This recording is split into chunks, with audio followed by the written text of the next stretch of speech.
Hi everyone, welcome back to my channel Math Monsters. In today's video, we're going to be taking a deep dive into angles, and this includes parallel lines, angles cut by a transversal, and so much more. And I'll be going through every problem in just a couple of steps, and I'll show all my work extremely clearly so that there's no confusion. And by the end of this video, you are going to be a pro at solving any problems related to angles.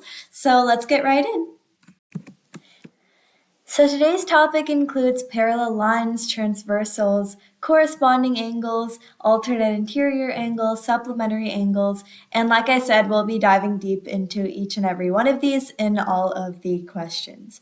So let me show you what I mean here in a second when we solve our first question.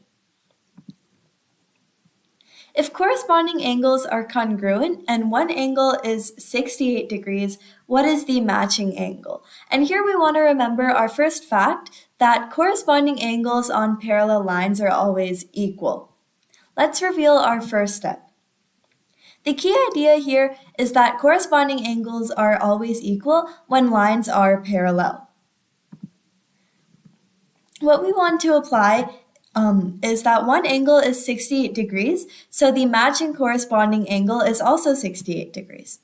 So that means that the matching corresponding angle is actually also 68 degrees because corresponding angles are always equal when the lines are parallel. So our answer is actually 68 degrees. Let's move on to our next question here, and this one is going to be about alternate interior angles.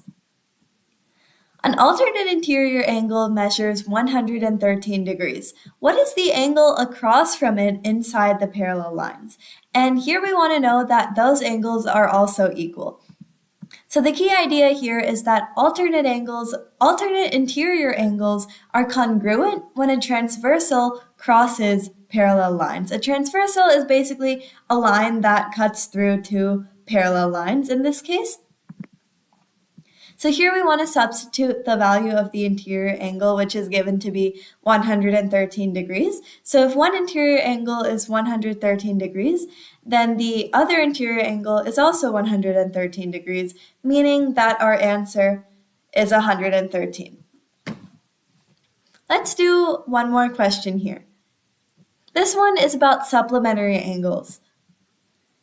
Two same-side interior angles add up to 180. If one of the angles is 127 degrees, what is the measure of the other angle? This one uses a subtraction step. So same-side interior angles are supplementary, meaning they add to 180 degrees. Something else useful you want to know here is that complementary angles add up to 90 and supplementary angles add to 180, which is what we're going to use here. So our next step is going to be to set up our equation, which is 127 degrees plus x is 180. This is quite simple here.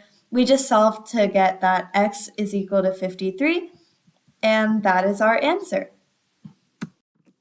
That will be it for today's video. I really hope you enjoyed it and found something useful. Stay tuned for the next one, and see you next time. Bye!